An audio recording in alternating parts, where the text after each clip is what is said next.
Imam Ali Baba vit contre un destin brutal, marqué dans sa chair par un rite ancestral. On lui a rien demandé, juste volé un bout idéal. Sa lutte pour qu'aucun enfant ne subisse ce mal, pour qu'aucun ange ne subisse l'islam. Il n'a pas choisi, on l'a marqué sans retour. Un geste imposé sous prétexte d'amour. Mais l'amour, ce n'est pas tranché sans détour. Aujourd'hui il se bat pour briser ce parcours. Imam Ali Babal, brisé par un choix parental. Un acte gravé, devenu son combat central. Il parle pour ceux qui subissent ce fardeau légal, refusant qu'un enfant perde un droit fondamental. Imam Ali Babal vit contre un destin brutal, marqué dans sa chair par un rite ancestral. On ne lui a rien demandé, juste volé un bout idéal. Sa lutte pour qu'aucun enfant ne subisse ce mal, pour qu'aucun ange ne subisse l'islam.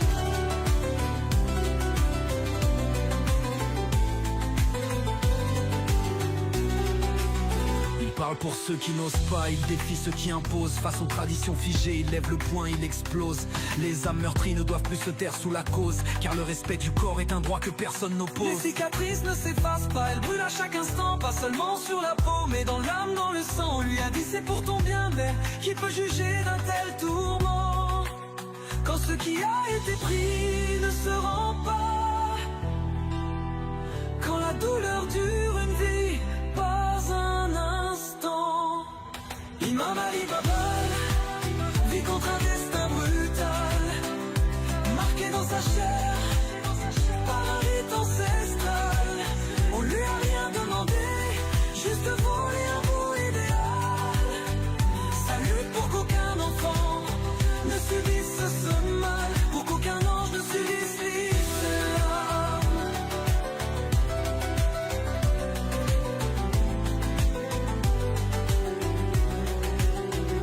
Imam Ali Babal vit contre un destin brutal, marqué dans sa chair par un rite ancestral. On lui a rien demandé, juste volé un bout idéal. Sa lutte pour qu'aucun enfant ne subisse ce mal, pour qu'aucun ange ne subisse l'islam.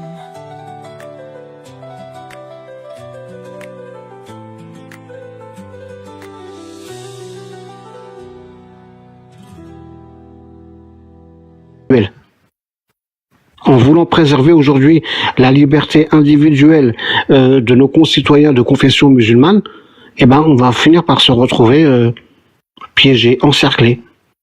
Comme si on te plonge dans du béton frais. Au début, bah, t'arrives à bouger parce que c'est encore assez liquide. Ou la grenouille dans la marmite. Mais je comprends ce que tu dis, hein, je comprends ce que tu dis. Je suis pas ignorant des difficultés de mise en place de tout ça. Mais si on le fait pas, on va perdre. On n'a pas le choix. C'est un combat dans lequel notre survie, notre pronostic vital est engagé. Regarde l'Iran en 79 et regarde l'Iran après 79. Regarde l'Afghanistan avant l'islam et regarde l'Afghanistan après l'islam. Regarde aujourd'hui l'état de l'Angleterre. Après, moi, tu sais, j'ai un certain âge. Je serai pas là quand il faudra payer la facture, mais voilà quoi. Je pense aux générations qui vont venir. Parce que j'ai des exemples derrière moi. Depuis 1450 ans, il n'y a aucun pays musulman qui soit devenu une terre de liberté, une terre de tolérance, une terre où la science, l'excellence, le travail et tout ça sont des valeurs qui sont mises en avant. Tu vois, il y a quelques années, le président, je sais plus si c'est Bouteflika ou si c'était Tebboune, mais je crois que c'est Tebboune, face à une période de sécheresse qu'il y avait en Algérie, le président de la République, le président quand même, il arrive aux 20h et il fait mes chers concitoyens, faisons l'invocation de la pluie. T'imagines si demain, cet été, il y a une sécheresse et que Macron il commence à venir à la télé et dire mes chers Français, je vous demande de faire la prière de la pluie. Tu te rends compte? Mais moi, je suis laïc. Donc, il est hors de question que le gouvernement fasse un prêche islamique ou chrétien ou quoi que ce soit. Mais voilà. Je suis désolé de te le dire, mais c'est avec ce type de position que tu vas obtenir exactement l'inverse de ce que tu veux. Tu finiras par obtenir l'islam, en tout cas, des accommodements raisonnables, comme on dit, par respect, par tolérance, etc. Tu obtiendras l'exact inverse si tu tapes pas du poing sur la table. Parce que tu penses que des bouquins comme ça sert à rien. Mais ça sert. Je pense que la preuve, c'est qu'il en a vendu 2500. Évidemment que ça sert, mais ce n'est pas suffisant. Ça concourt. Je veux dire, si je devais prendre une autre analogie complètement merdique, sur un champ de bataille, t'as l'infanterie, t'as les bombardiers, t'as la cavalerie, t'as ceci, t'as cela. Il y a plusieurs engrenages de cette mécanique de déconstruction de l'islam. Ali Baba est un de ces engrenages, moi j'en suis un autre, toi tu en es un autre, etc. Mais si on se laisse faire, la mécanique va rouiller et on va se retrouver piégé. Moi ça me dérange. Et j'espère. J'espère vraiment que c'est moi qui suis paranoïaque. J'espère vraiment que c'est moi qui suis complètement à l'ouest, parce que moi je suis inoffensif. Moi, que j'ai raison ou que j'ai tort, je suis inoffensif. Par contre, en face, ils ne sont pas inoffensifs. En face, ils veulent que tes petits-enfants soient circoncis et que tes petites filles portent le voile à terme. C'est qui, ils ? C'est les frères, c'est l'islam. C'est tous les tenants, tous les représentants. C'est chaque personne qui vient la gueule enfarinée dire oui mais non mais l'islam, moi mon voisin ou même moi je ne suis pas ceci ou je ne suis pas cela, sert de supraconducteur, sert de relais de transmission.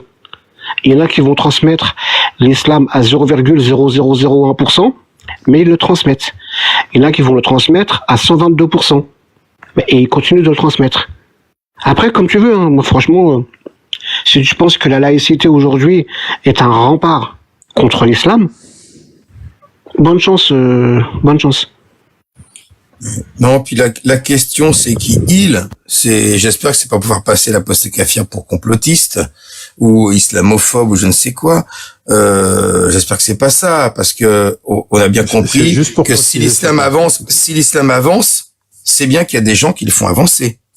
Je parle pas du musulman du quotidien, je parle pas de ton voisin, ou de ton collègue, ou de ton copain. Je parle, l'islam avance parce qu'il y a des gens qui poussent pour que l'islam avance. D'accord?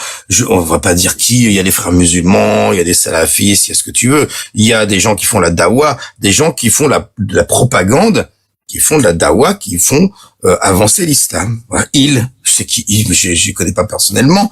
Il y en a partout. Enfin, j'en connais certains sur les réseaux sociaux, dans la vie, mais c'est ça, d'accord?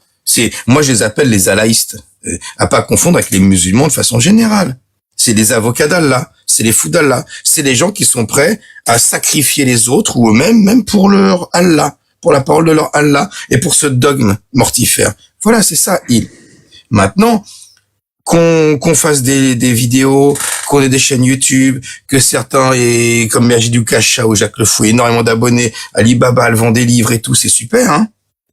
Pendant ce temps-là, Rachid Delja, il a 2 millions d'abonnés. Hamid, complètement débile, hein. Il est débile, hein. Ses vidéos, elles font 40 000 vues, voire plus, 100 000 vues. Et il y en a plein. TikTok est inondé de contenu qui te dit comment avoir des hasanettes pour éviter l'enfer. Et donc, tu veux les interdire ? La peur de l'enfer, oui. Alors, interdire, ça dépend. Interdire quoi? Si le discours c'est il y a un bon comportement, je vais pas l'interdire, mais si le discours c'est attention, vous allez sur TikTok, quelqu'un qui dit l'enfer, vous allez, si vous ne faites pas ceci ou cela, subir des tourments éternels et de la torture, on va vous torturer éternellement. Bah oui, ça, c'est carrément, c'est mafieux, ça. Ça s'interdit, ça. Bien sûr. Moi, je suis pour l'interdire, ce genre de contenu. Bien entendu. Mais moi, si je te menace, alors t'es adulte, tu vas pas me croire. Mais si dès l'enfance, et sur TikTok, il y a de tout. Il y a des adolescents, il y a des enfants. Ils écoutent des contenus de gens qui leur parlent de châtiments éternels s'ils se tapent pas le front par terre 5 fois par jour. C'est ridicule. Et ça, mais ça reste des enfants qui sont victimes de ça. À qui on fait faire n'importe quoi, qu'on endoctrine. Qu'on fait croire que les mécréants, sont les pires des bestiaux. Et s'ils refusent de croire à ça, ils sont comme eux. Ils leur ressemblent, ils sont associés à eux. Ils vont avoir un châtiment éternel en enfer. De la torture. On menace des enfants et des adultes, tout le monde, de torture. C'est légal, ça? Mais si tu veux, rigole. Rigole de commentaires. Tu as fait oui, j'espère que tu rigoles des commentaires. Parce que c'est pas drôle. Moi, ça me fait pas rire, ça. Non, mais tout ça, c'est totalement ridicule. Et Ali le démontre très bien dans son bouquin. Il suffit de lire son bouquin pour... Ali le démontre à moi, à toi, à tous les gens qui sont présents sur ce live. Il y a plein de monde et c'est formidable. Formidable. Dans ses lives... c'est formidable. Il le démontre à la France entière. Il le démontre à l'ensemble de tous les musulmans qui vivent en France et qui sont abonnés aux chaînes YouTube de Comprends ton Dine, de Rachid Elgey, de Nader Abou Anas et qui avalent des conneries à longueur de temps, qui savent même pas que Ali Baba existe, que Jacques Le Fou existe, que Majidou Kacha existe, que tu existes, que j'existe. C'est super, hein. Mais on sauve des gens. Comment expliquer ça? Je sais pas, écoute. Voilà. On a un discours, on fait prendre conscience à des gens. C'est un début, c'est bien. Maintenant, moi j'espère que par exemple Ali Baba, il ira sur des chaînes de grands médias, bien sûr. Là, ce serait bien. Moi, je vais voir Ali Baba sur TF1. Je vais voir Ali Baba sur des grands médias. Mais en attendant, je suis désolé. Rachid Elgey, il fait trembler, il fait claquer des fesses tous les musulmans avec la peur de l'enfer, et il a 2 millions d'abonnés.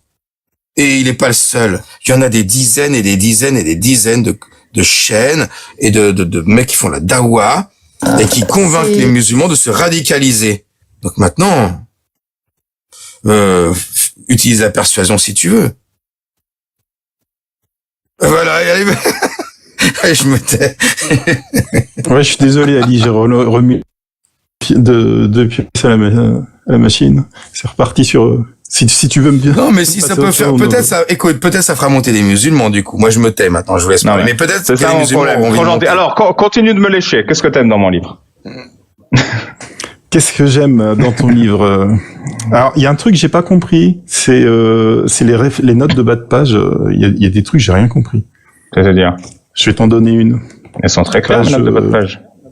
137, par exemple. Ouais. C'est marqué, étant donné que la Terre abrite des centaines de milliards de musulmans. Et t'as mis note 15 sur étant, et la note 15, c'est de Rois 10-15, Ancien Testament, la Bible.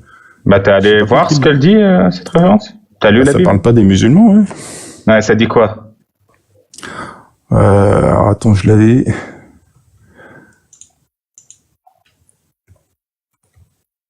ça dit quoi? La note de bas de page, elle est sur quel mot? Sur étant. Ah. Bah oui, du coup, la Bible, ça doit être un morceau de la Bible qui commence par étant. Elle s'en alla de là et trouva Jonadab, fils de Rekab, qui venait à sa rencontre et le salua et lui dit: ton cœur est droit comme mon cœur et l'est à l'égard de ton cœur. C'est tout? Il n'y a pas étant? Il lui donna sa main et fit monter auprès de lui dans le char et dit: viens avec moi, viens avec mon zèle pour l'Éternel. Et on mena dans le char. Bah non, il n'y a pas étant. Alors, non, parce qu'en fait, j'ai mis une ref de la Bible où il y a étant. J'ai vérifié moi-même. D'accord. Ah, donc c'est le... C'est juste étant. Bah oui, parce que je sais pas si t'as remarqué, mais les notes de bas de page, il y en a aucune qui est pertinente, hein. Je sais pas si t'avais remarqué. Si, il y a les forts en barre, les très forts en barbe, ouais. Les vraiment très forts en barbe. C'est que du troll, mes notes de bas de page. C'est tout. D'accord. Ah oui, non mais effectivement, sur la version Louis II, il y a ça comment étant parti de là. Bah voilà. Ah ok. Voilà, ça commence pareil, étant. Du coup, c'est une référence à la Bible et j'ai pensé la mettre. Parce qu'on me dit souvent, tu critiques pas le christianisme, voilà. D'accord. Ah oui, les premières, j'ai trouvé drôles. Avec des définitions sur l'excision, sur un prophète. Je sais pas. C'est dommage, sur un document papier, on peut pas revenir à la note à partir de... Ouais. Mais j'ai pas voulu les mettre en bas de page. C'est pour ça que je les ai mises à la fin. Pour des raisons évidentes. Après, je sais que je t'ai entendu parler du cerveau. Il est bizarre, ton cerveau. Ah bon? Il y a quoi? Parce qu'il a pas la forme d'un cerveau. Ah ouais? Et je me suis demandé, mais en tirant mais c'est un peu tiré par les cheveux, s'il y avait pas le nom d'Allah sur ton cerveau. Les dessinateurs m'auraient flouté. Moi, j'avais demandé un cerveau purement anatomique, biologique. Floué, pas flouté. Floué, ouais. Mais ça se trouve, c'est comme ça, un cerveau. Non, j'ai vérifié. Mais ça m'a fait penser à cette vidéo que j'ai vue sur des musulmans qui ont vu qu'il y avait des marques de PQ qui écrivaient Allah sur le PQ. Non, c'est pas du PQ, là, c'est un cerveau, c'est ce qui se fait de mieux. Ça se trouve, tu l'as vu chez moi, Paul, parce que c'est moi qui l'ai diffusé en premier sur TikTok. C'est possible, ouais. J'étais passé chez toi il y a un petit moment. T'avais tout de suite vu que j'étais raciste, d'ailleurs. Moi? Non, jamais. Si, je suis monté, tu me dis, j'ai dit 2 mots, tu me dis, voilà, t'es raciste. T'es raciste. Je maintiens. T'es raciste. La preuve, c'est que t'as un crâne rasé, t'es un skinhead. Ça, c'est la preuve. Moi, j'invoque l'argument d'autorité. Si Apostat Kafir l'a dit, c'est que t'es raciste. Je suis désolé, pardon. Oui, exactement. Désolé, Paul. Pourquoi tu t'appelles Paul? Est-ce que Kamel ou Kader ou Khalid, ça t'aurait... Non, tu vois, comme par hasard, tu t'appelles Paul. Tu vois la preuve que t'es raciste. Merci. Je peux pas être raciste, j'ai fait mes études à Lille, à côté de chez Ali. Je peux pas être raciste, je suis à moins de 100 km de Roubaix. Merci Paul, merci pour ta visite. Je t'en Merci à toi, évidemment, t'es pas raciste, on soit d'accord. Non, mais je te connais un peu, Apocast. Je te connais mieux que tu ne me connais, en fait. Probablement. Même si je fais des... merci, en tout cas. J'ai fait, d'ailleurs, dernièrement, ça fait un petit moment que j'ai pas fait de live, j'avais fait un live de soutien aux apostats. J'ai fait des lives, mais à un moment, je faisais des lives Jack le Fou versus le sunnisme, lequel est fou. C'était rigolo. Merci à toi. En tout cas, t'as une tête de bassiste. Ouais, je sais. Amir me l'a dit. À cause de la longue tresse. Faut savoir, de bassiste ou de prof de chimie à la fin. Ouais. Prof de chimie qui fait de la basse. Comme Marcelo B. Merci Paul. Bonne soirée. À plus. Ciao. Alors, je pense que ça va être le dernier. Ou le Coran. Si vous êtes musulman ou musulmane sunnite et que vous souhaitez débattre de l'islam, tapez 19 s'il vous plaît. Vous aurez la priorité. Si vous êtes apostat ou apostate et que vous souhaitez témoigner, tapez 1. Vous aurez la 2e priorité. Si vous avez une question rapide, tapez 2. Vous aurez la 3e priorité. Et Soraya. S'il n'y a pas de musulman, je fais monter Soraya. Et on lit le Coran et on va se coucher. Faut être mon ami, Soraya. Deviens mon ami.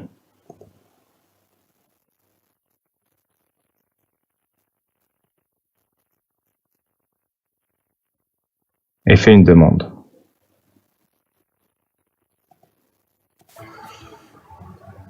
Salut Rouge Orange. Salut. Ça va?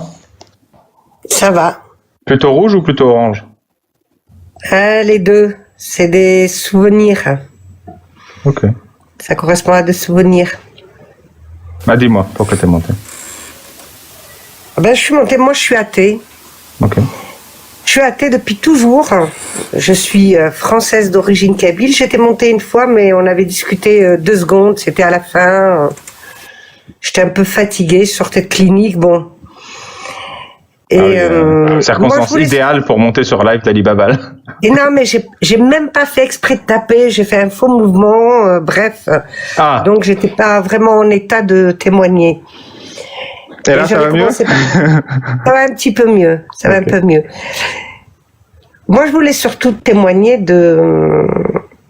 Moi, je suis en France depuis l'âge de 6 ans. J'ai presque 70 ans. Et j'ai vu la montée de l'islam.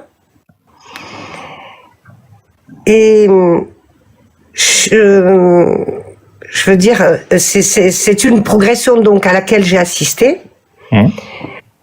Et je suis pas tout à fait d'accord avec ceux qui disent qu'il ne faut pas légiférer par rapport à certains actes, par rapport à certaines tenues. Parce que je me souviens que, par exemple, à la fin des années 80, quand on a vu les premiers voiles, on disait, oh, c'est un épiphénomène, c'est rien du tout, c'est 2 ou 3 personnes, c'est pas grave. Bon, voilà le résultat. Moi, j'ai pas été spécialement satisfaite de la loi de 2004, je trouvais qu'elle allait pas assez loin. Je pense qu'elle aurait pu au moins aller jusqu'à l'université, parce que l'université est c'est public, hein, comme l'école, comme le collège, le lycée. Donc il me semble qu'il aurait été normal que cette loi s'applique aussi aux étudiants à l'université. Et je pense que la seule façon effectivement de lutter contre cette montée, ce n'est plus seulement la laïcité, ce n'est plus seulement de discuter et d'apporter d'autres voix, ça passe aussi par la loi. Et la loi, elle doit être stricte, elle s'appliquera à tout le monde, et je pense que ceux qui ont envie d'afficher leur religion de façon ostentatoire, seront bien obligés de se plier à la loi. Et en se pliant à la loi, au fur et à mesure, je pense que les mentalités pourront changer. Alors moi, j'ai eu la chance de vivre dans une famille, la dernière fois je l'avais dit, et ma mère était musulmane à la sauce kabyle.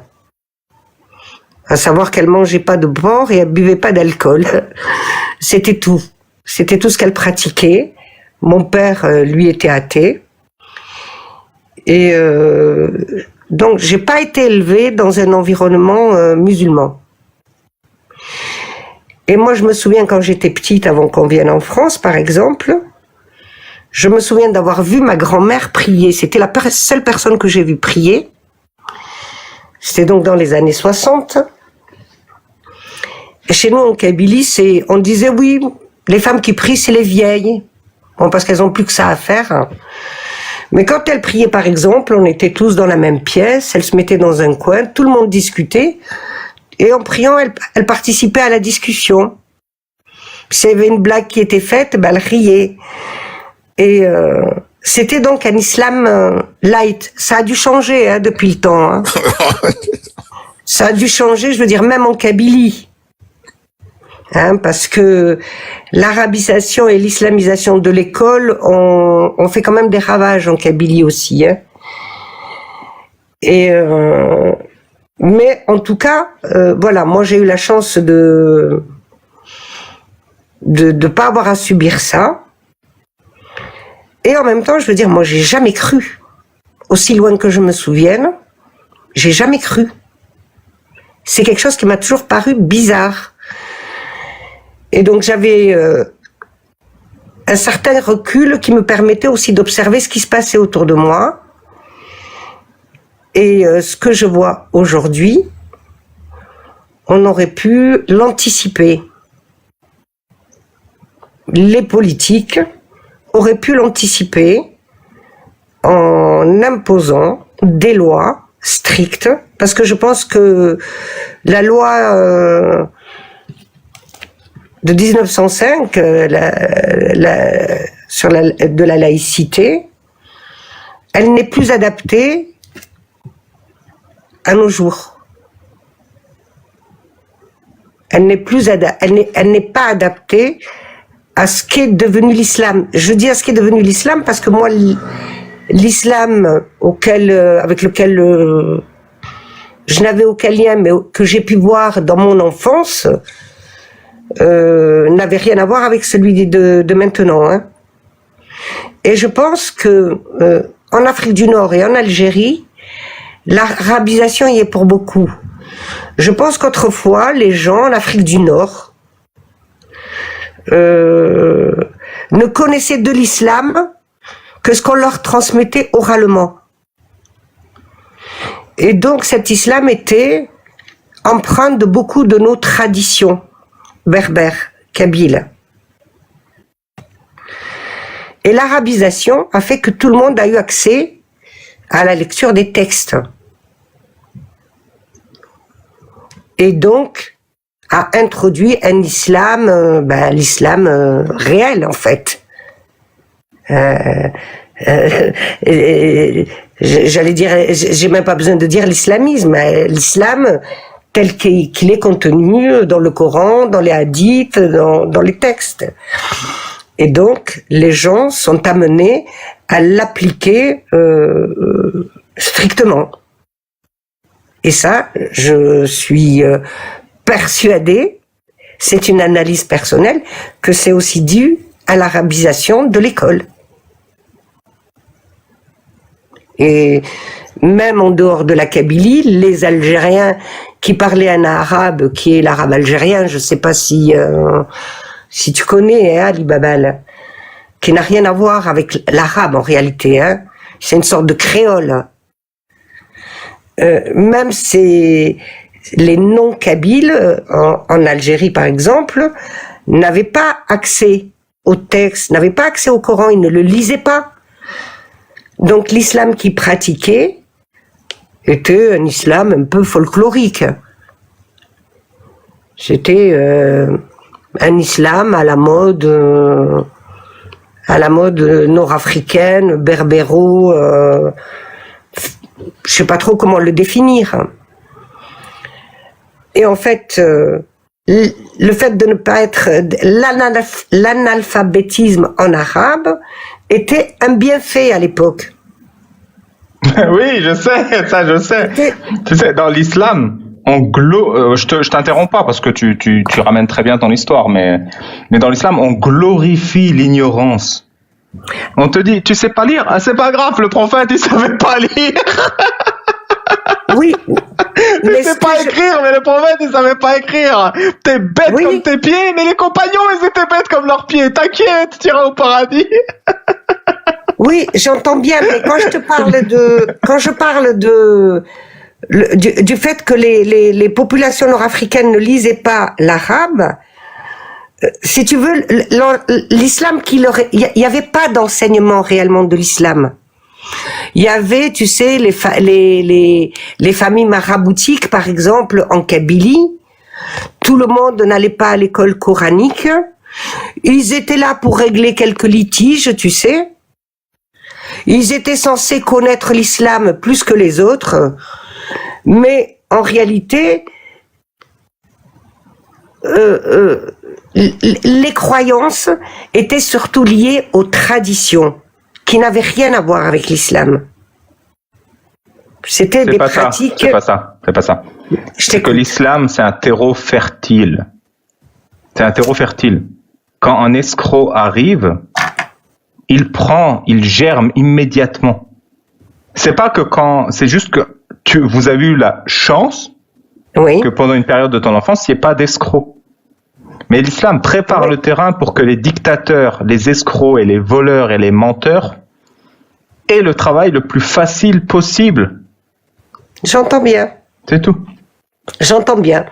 Disons que jusque dans les années 60, ça se passait comme ça et que la pratique de l'islam, moi je parle pour la Kabylie, elle était vraiment en réalité très éloignée de l'islam et plutôt liée à des pratiques ancestrales, à des coutumes, à des traditions qui étaient plutôt païennes même, tu vois, liées au paganisme d'autrefois plutôt qu'à l'islam. Et l'islam s'est surtout installé après l'indépendance, l'arabisation de l'école. Et donc la société algérienne en a été complètement changée. Et la Kabylie également, hein, parce qu'elle est soumise aux mêmes lois, à la même école. Mais en tout cas, en France, je veux dire, il y a eu une certaine tolérance dans les années fin des années 80-90 par rapport, par exemple, au port du voile en pensant que c'était un épiphénomène, que voilà, c'était quelque chose de résiduel, et on n'a pas pris les décisions qu'il aurait fallu prendre à ce moment-là. Tu peux, Rose Orange, oui. Tu peux montrer ton visage ou pas? Franchement, pas aujourd'hui. Une autre fois. Je suis dans mon lit. T'es pas maquillée, j'ai compris. Oh, je me maquille plus depuis très. Je me suis jamais beaucoup maquillée d'ailleurs. C'est vrai, moi non plus. Ouais, mais moi je pouvais me le permettre. Quand j'étais plus jeune, j'étais très belle. Ah, j'en doute pas une seconde. C'est pour ça que j'ai demandé d'ailleurs. Mais plus maintenant, maintenant, avec l'âge. Non, c'était pour savoir si tu demandais du courage aux politiques alors que toi, tu n'avais pas ce courage. Je t'assure que je reviendrai. Là, je suis allongée dans mon lit. Je te crois, t'as pas besoin de prouver. Je suis un peu dans mon intimité. Je te crois, t'as pas besoin de prouver. Voilà. Sinon, il y a pas de souci. J'ai ici, dans la ville où je vis, tout le monde sait ce que je pense. Ouais. On me traite de tous les noms. Ça fait. Comment t'as vécu la décennie noire ou pas? Pardon? T'as vécu la décennie noire? Moi, je suis en France depuis 62. Ok. J'ai 69 ans. 62, ouais, ok. Hein? Donc moi, j'ai rien vécu tout ça. Bah merci d'avoir partagé ton avis, ça fait plaisir. Je suis content que tu ailles mieux niveau santé. Je te remercie. Bonne soirée. T'as quelque chose à dire pour conclure, hein, t'as pas besoin de partir d'un coup, mais... Moi, ce que je voulais dire, si tu veux, mon message, c'est surtout que je pense qu'il y a des réformes au niveau de la loi sur la laïcité et tout ça qui doivent se faire. Et tu participes? Moi, j'ai été dans le milieu associatif depuis l'âge de 15 ans jusqu'à il y a pas très longtemps. Je me suis arrêtée pour des raisons que je peux pas dire ici publiquement. Je pourrais te dire dans un message privé, mais pas là, publiquement. Tu sais qu'il y a une dizaine d'années, il y a un mec qui a été viré d'Arabie Saoudite parce qu'il était trop mignon et que les Saoudiens avaient peur qu'ils séduisent leurs femmes. Tu connais cette histoire? Ben, je l'ai vu, mais c'était des mecs qui venaient du Koweït ou d'un autre pays, d'un émirat. Mais t'imagines le CV que t'as sur Tinder quand tu dis j'ai été viré d'Arabie Saoudite parce que je suis trop beau. Ouais, j'avais vu ça. Non, j'ai pensé à ça pour des raisons que je peux pas te dire. J'ai été viré et je suis parti du milieu associatif. Enfin bon, c'était pour l'anecdote. Ok, j'entends bien. Non, mais c'est privé, c'est pas, voilà, c'est pour des raisons privées. Non, mais t'as pas besoin, c'est pas grave. Alors ton message, du coup, j'ai bien entendu. Il faut amender la loi sur la laïcité pour qu'elle prenne en compte les subtilités de l'islam. C'est ça que tu veux dire? Ah, complètement. T'as vu, j'ai bien résumé, hein. Je suis fort en résumé. Ouais, tu es sauf très que bon. Moi, j'aurais dit les fourberies. Les fourberies de l'islam, pas les subtilités. Ouais, mais ça c'est mon style littéraire. C'est mon style littéraire, Apostat qu'à faire. C'est comme ça que j'écris dans mon livre. J'ai pas entendu ce qu'a dit Apostat. J'ai dit, Ali Baba l'a dit, les subtilités de l'islam. Moi, j'aurais utilisé les fourberies de l'islam. Je suis d'accord avec toi. Je suis tout à fait d'accord avec toi. Effectivement. Non, je pense que à un moment donné, si tu veux, il faut avoir le courage d'imposer des mesures, des lois pour combattre l'obscurantisme. Et puis voilà. Et j'aurais même dit, pour conclure, des fourbes. Non, des gars futés. Non, des gars subtils. Ouais, c'est pas les fourberies de Monsieur Scapin. Wow, belle référence, merci beaucoup. Bah, merci Rouge Orange, ça m'a fait plaisir de t'écouter. Moi, j'aime bien quand les gens ils parlent de manière structurée. J'ai moins de travail. Bah, pourtant, je suis fatiguée. J'avais peur de bafouiller un peu. Ah bah, imagine quand t'es en forme. Ah, bon. Je l'étais plus il y a quelques années, mais bon, le temps passe. Ah, t'inquiète. On a à peu près le même âge, rouge-orange. Ouais. Et donc, on a le même constat d'avoir vécu notre jeunesse dans une société où l'islam n'existait quasiment pas en termes de préoccupation ou mentale. Il n'y avait pas de temps de cerveau occupé à traiter la question de l'islam. Et on l'a vu arriver progressivement. Et effectivement, en 89, les trois voix la créent. Non, c'est pas grave. Jospin qui dit, qu'est-ce que vous voulez que ça me fasse que des filles portent le voile à l'école? Quel est le danger? Blablabla, blablabla. Ouais. Et ben, le danger, frérot, c'est en 2025. T'as capté. Si en 89, t'avais tapé du poing sur la table et que t'avais dit à ces trois petites pain-bêches d'enlever leur fichu et de retourner chez elles, le retirer, de revenir à l'école, peut-être qu'aujourd'hui on n'en serait pas là où on en est aujourd'hui. Exactement. Il fallait être beaucoup plus sévère à l'époque. Et moi, je me souviens, c'était au début des années 80, de ma mère revenant du marché complètement affolée. J'ai vu une femme voilée, elle avait même des gants, elle était scandalisée. Et c'était les premiers signes, tu vois. C'était les premiers signes. Il fallait faire quelque chose de prendre des mesures strictes à l'époque. Mais je pense qu'il n'est pas trop tard, hein. Ok, bah j'ai bien entendu. On a fait le tour du sujet. Merci. Je commence à avoir sommeil. Allez, bonne nuit alors. Bonne nuit, Rouge Orange. Enfin, je vais finir les deux personnes là et on va s'arrêter. Bye Bonne bye. nuit, Rouge Orange. Ciao, ciao. Ciao. Salim, question rapide, je t'écoute. Désolé pour l'attente. Ah, bonsoir, non, il n'y a pas de problème. Moi, j'avais juste une question, c'était juste une question pour le coup. Donc j'avais regardé sur Internet, vous représentez plus ou moins 13% au niveau de l'athéisme. Mais t'es déjà monté, non? Je me souviens. Vas-y, continue, pardon, excuse-moi. Ah non. Je me souviens de J'ai ton déjà- accent chanté. Ou alors, si ce n'est toi, c'est donc ton frère.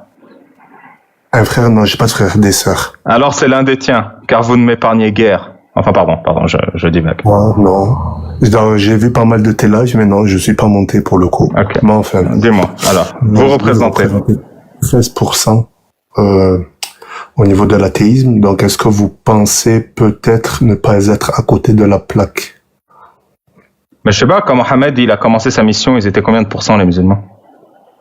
Peu importe. En fait, ce que je veux dire, c'est Ouais, t'as que raison. sur les 13%, la différence, ça reste des croyants, peu importe la croyance.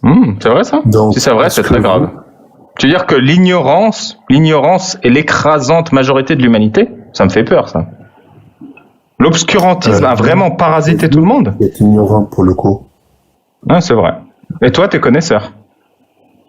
Ben, après, je me revendique pas grand connaisseur, mais bon. En T'es tout plus cas, connaisseur que moi. Je crois en la croyance, en tout cas, je crois en la... Ah, tu m'as pas dit... Non. T'as dit que je suis ignorant. Le contraire de ignorant, c'est pas croyant. Non. C'est pas quoi? du tout. C'est quoi le contraire d'ignorant? Moi, j'ai dit que vous étiez, à la base, je te parlais de 13%, à la base, dans le sens où vous ne croyez pas un créateur, c'est de ça que je voulais te parler. Oui, d'accord, mais qui sait? Comment ça, qui sait? Dans les 13% et dans les 87%, qui sait si Allah il existe ou pas? Ah, mais je t'ai pas dit que 87, la différence, les 87%, je t'ai pas dit que les 87% se revendiquaient de croyances musulmanes. D'accord, mais Car les qui sait que Allah existe? Différentes croyances, mais ils croient en la divinité. Ah non, il croit pas en la divinité. Il y en a qui Moi, croient que si, Raël il est voilà, envoyé si, par les la extraterrestres. Faut pas déconner non plus. Comment? Il y en a qui croient que Comment? Raël est envoyé par les extraterrestres. La majorité des gens, ils croient en Bouddha, ce qui est un monsieur avec un gros bide qui est l'incarnation de Dieu sur Terre. Alors non. C'est intéressant, mais tu es dans l'égarement, toi, avec ton petit... Ben, je vais te lire ce que j'ai lu, du coup, parce que j'ai posé juste la question tout simplement sur Internet. Alors, attends. Du coup, toi, t'es pour ou contre la peine de l'apostat? Aucune idée. T'as aucune idée s'il faut buter un mec parce qu'il a quitté l'islam? Ah, mais pourquoi tu parles de l'islam? Ça m'intéresse. T'es pour ou contre la peine de Moi, l'apostat je dans sais l'islam? Ça m'intéresse Je de suis savoir ni ton pour, avis. je suis ni contre. T'es ni pour ni Je contre suis buter ni un mec. pour, je suis ni contre. T'es ni pour ni contre buter un mec parce qu'il a quitté Je suis l'islam. ni pour, ni contre. T'es ni pour ni Moi, je contre m'avance buter pas un sur mec parce qu'il a sujet que quitté l'islam. Je ne peux pas m'avancer sur un sujet que je ne maîtrise pas. Tu maîtrises pas le sujet de buter un mec. Ben, par exemple, la peine de mort, elle existe dans certains États, ou du moins elle existait dans certains États. Est-ce que c'est pour autant comment dire ça? Est-ce que c'est pour autant que on caractérisait ces pays-là de... Ben je sais pas, de t'es pour pas ou contre? T'es pour ou contre la peine de mort? J'ai pas compris.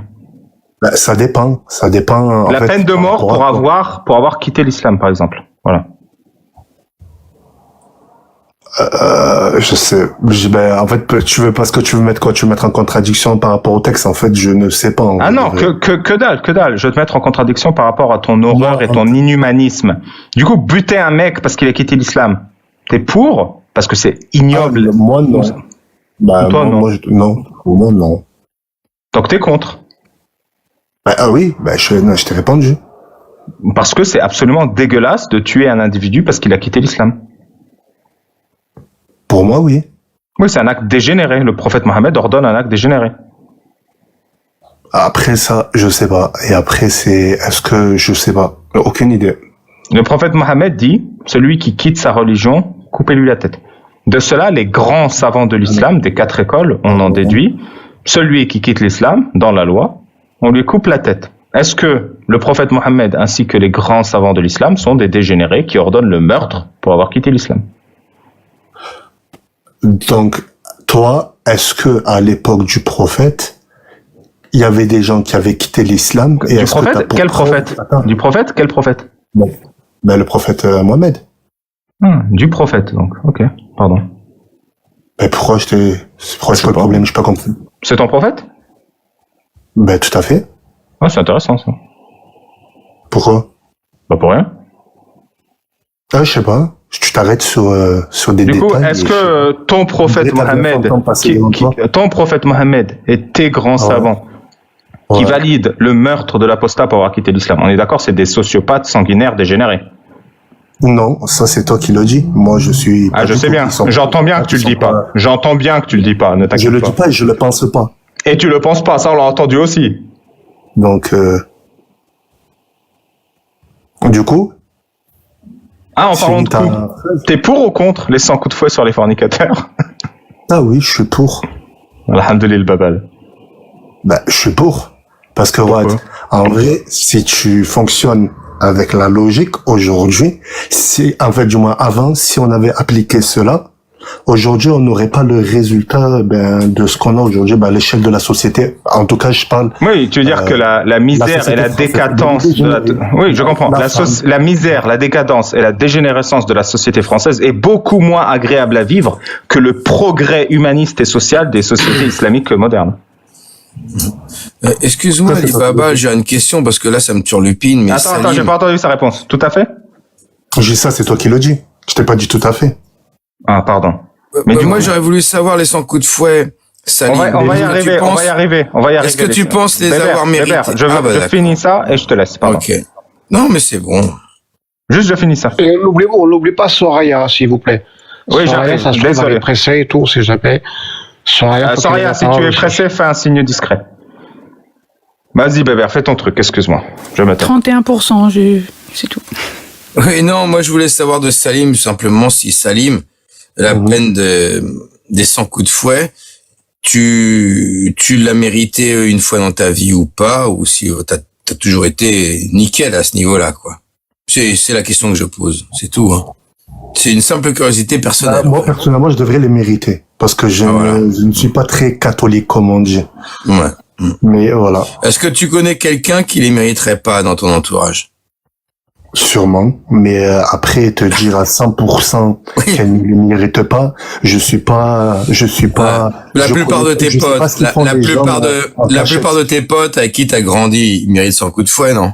quand même. Ah oui, sûrement. Ah oui, bah oui, comme moi, pareil, et mes potes, pareil, tout le monde. Oui. En fait, Mais il du faut coup, qu'on si se tu vas foule en venir tous où- 100 tu vas coups en de fouet venir dans où la gueule, quand même.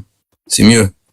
Oui, mais de toute façon, non, mais ce que je veux dire, c'est que si on avait suivi cette règle à l'époque, aujourd'hui, on Oui, on aurait été malheureux. On aurait été frustrés sexuellement, quand même, pas mal. On aurait été frustré sexuellement parlant, mais non, mais donc ça Bon, veut on dire, aurait été tous des incels, quoi. donc ça veut dire que toi, donc la société dans laquelle on vit aujourd'hui, elle te va amplement. Dans quel sens? Oui, enfin, dans le sens que tu l'entends, oui. Dans le sens que tu l'entends, oui. Eh ben non, donc alors dans ces cas-là, on pourrait te caractériser, et je me mets dans le lot, donc on pourrait nous caractériser, moi je parle de l'homme comme pour la femme, de pervers finalement. Le fait d'aller à droite et à gauche, d'aller butiner à Mais droite, non, mais à gauche, attends, d'aller avoir des qu'est-ce que tu débats racontes? sexuels avec Oui. 30 000 personnes. Donc 30 ça, 000. je peux pas Ah non, excuse-moi, alors là, non, mais tu me bats plat de couture, Non, les mais 30 000 façon de partenaires parler. sexuels, là, C'est par façon contre, de parler. C'est une façon non, de parler. je suis Parce plus, que je même suis une plus, là. plus d'une dizaine de fois. Est-ce que tu trouves ça normal d'aller Quoi? d'aller baiser à droite, à gauche, à tout va, à tout bout Quand de t'es champ, jeune, quand t'en as envie. oui.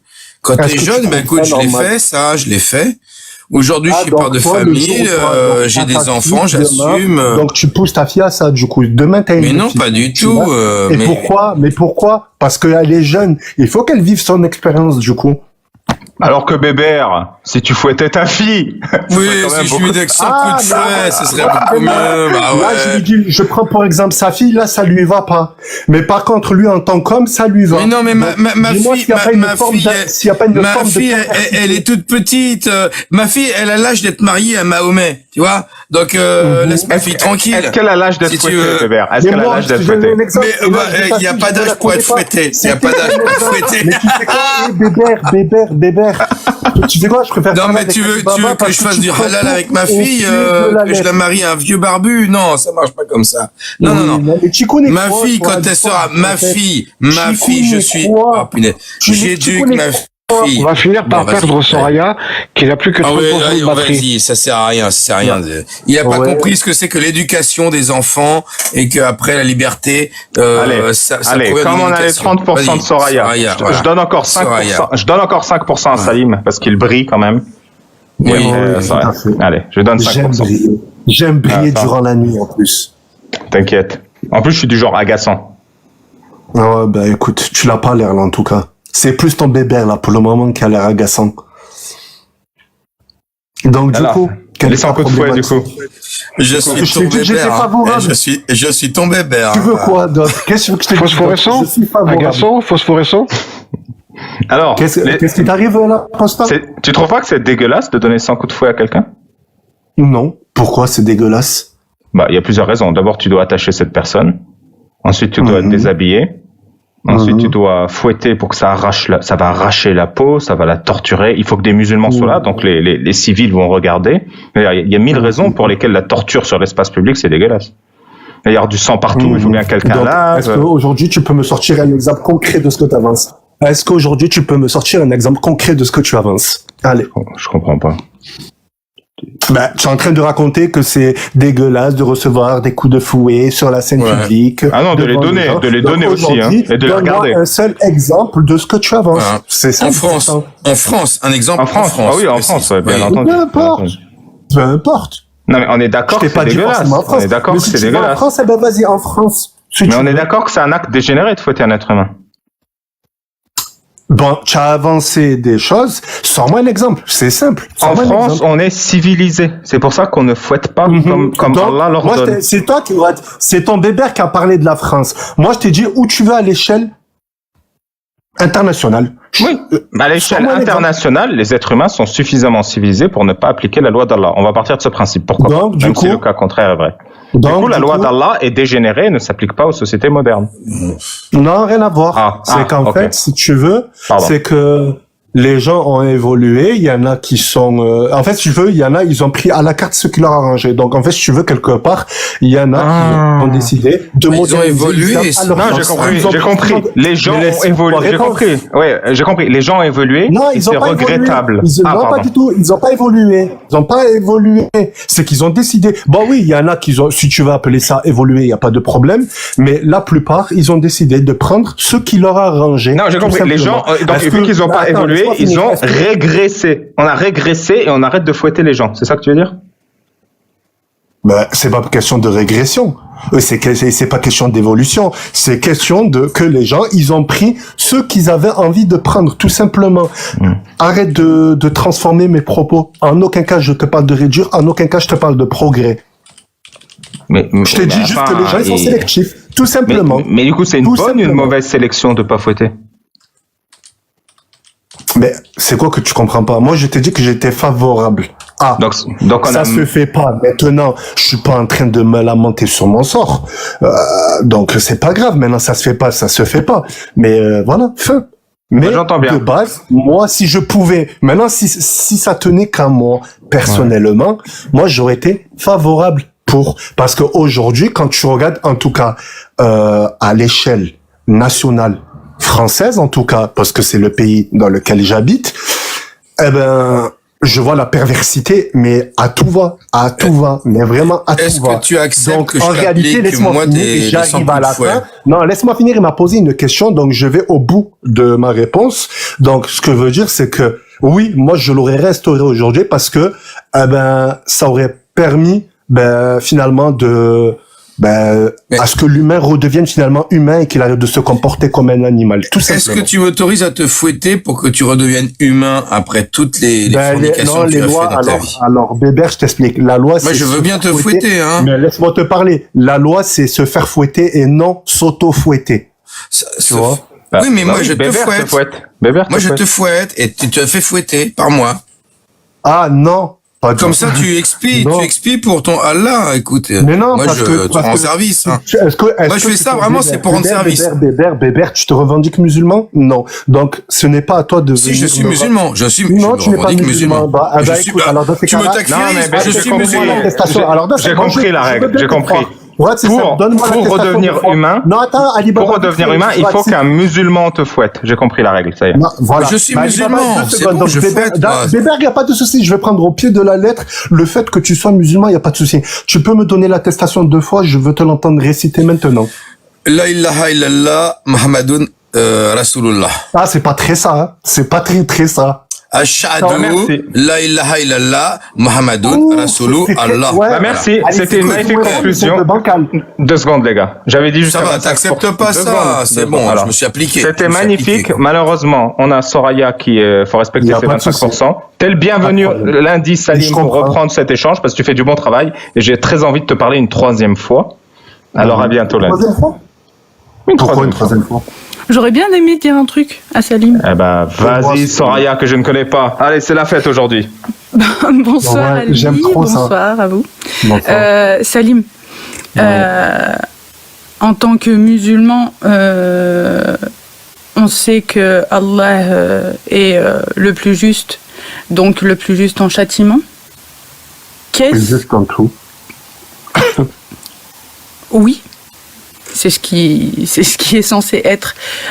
Donc, est-ce que tu crois que le châtiment du fouet par un humain serait juste ou plus juste que d'attendre le châtiment de Dieu au moment où Dieu le...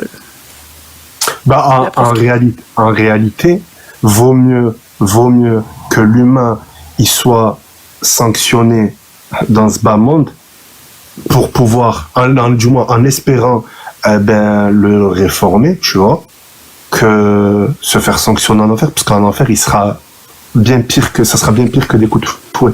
Du coup, je pense que tu feras demander à Ali Baba, qui connaît le sujet, et même toi, je crois, Soraya, parce qu'il me semble que t'es ex-musulmane. Donc, tu préfères quoi en réalité? Est-ce que tu préfères, toi, Soraya, aujourd'hui, être... Ah, mais moi, je parle pas de moi précisément. Non, il n'y a pas... Mais oui, mais c'est un exemple. Ma réponse, elle va être à côté.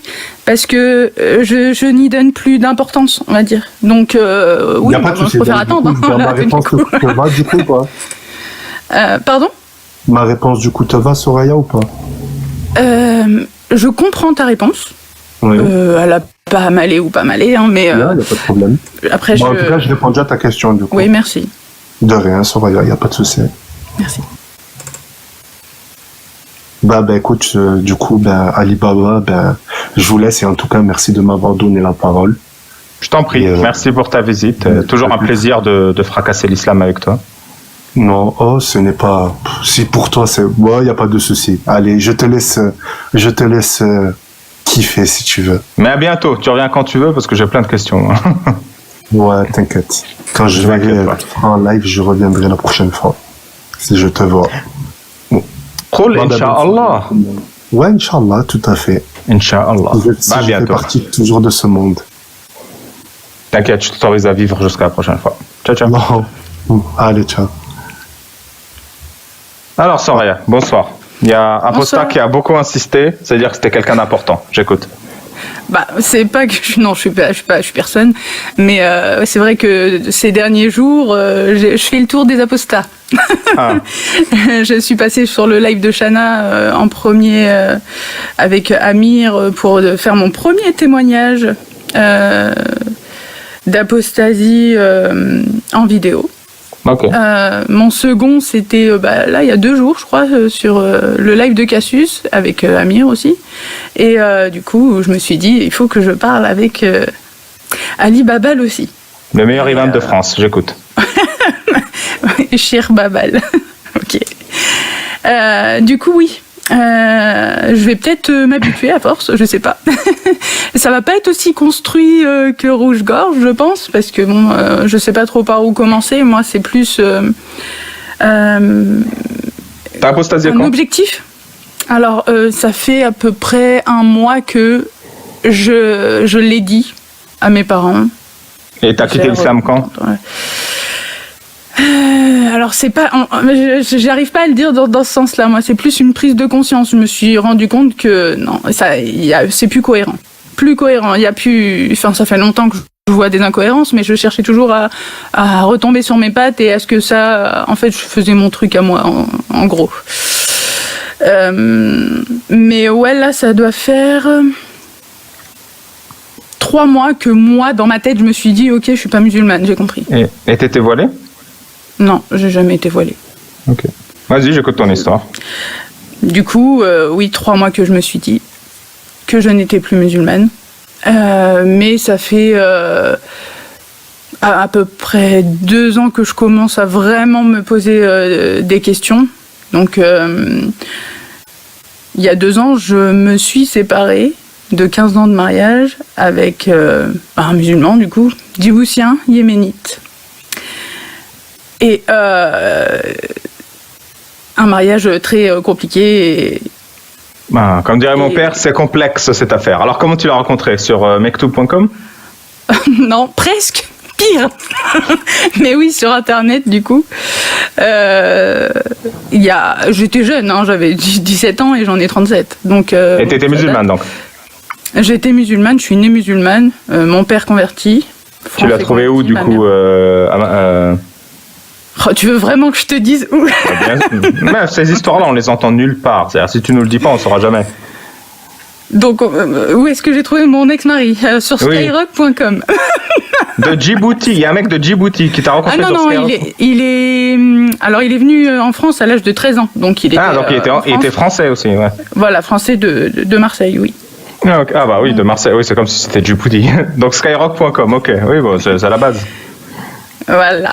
Et du coup, on s'est mariés assez rapidement, parce que quand il est arrivé pour dire bonjour papa, maman, on a sorti vite un calendrier pour poser une date. Hein. Mais j'ai pas compris. Tu l'as rencontré sur Skyrock, t'as appris qu'il était musulman, Non, je savais qu'il était musulman, parce que j'aurais jamais ramené un non-musulman à la maison. Non, donc vous avez fait connaissance, tu as compris qu'il est musulman, tu l'as invité, tu as décidé avec lui par chat, par MSN, non, j'imagine. il est venu tout seul comme ça. Ah, mais tu lui as donné l'adresse? Non, mais en fait, c'est qu'il discutait avec ma petite sœur aussi, donc elle a aussi joué les intermédiaires. Je savais pas qu'il allait venir. Donc, ta petite sœur lui a donné l'adresse, il est venu chez toi et il t'a demandé en mariage. Et toi, t'as eu la surprise, t'as fait ouais. Ben, ouais, en fait, c'était à peu près ça. Ouais, c'était à peu près Le ça. silence vaut consentement ou un truc comme dans le genre ou pas? Alors, bon, moi j'étais jeune et bête, encore à cette époque-là, et puis c'est quelque chose qui est beaucoup mis en valeur dans la communauté maghrébine. Le fait de se marier, tu passes de enfant à ou vraiment. Ah mais non, t'étais pas jeune et bête, tes parents étaient bêtes, non? Ah oui, ça, oui, certainement. Oui. Parce que y a un mec qui vient, qui tape à la porte, qui te demande un mariage, et eux, ils ont dit oui direct. Ils n'ont pas dit oui. Alors, ils n'ont pas dit oui direct. Ils ont dit on veut parler aux parents, et puis on veut que tu fasses la shahada devant nous, et donne-nous tes papiers. Voilà. Et mais toi, comment tu l'as vécu que le mec il vienne taper à la porte? J'étais pas prête. Mais pourquoi tu as dit oui alors? T'étais sidérée? Non, en fait, j'étais pas.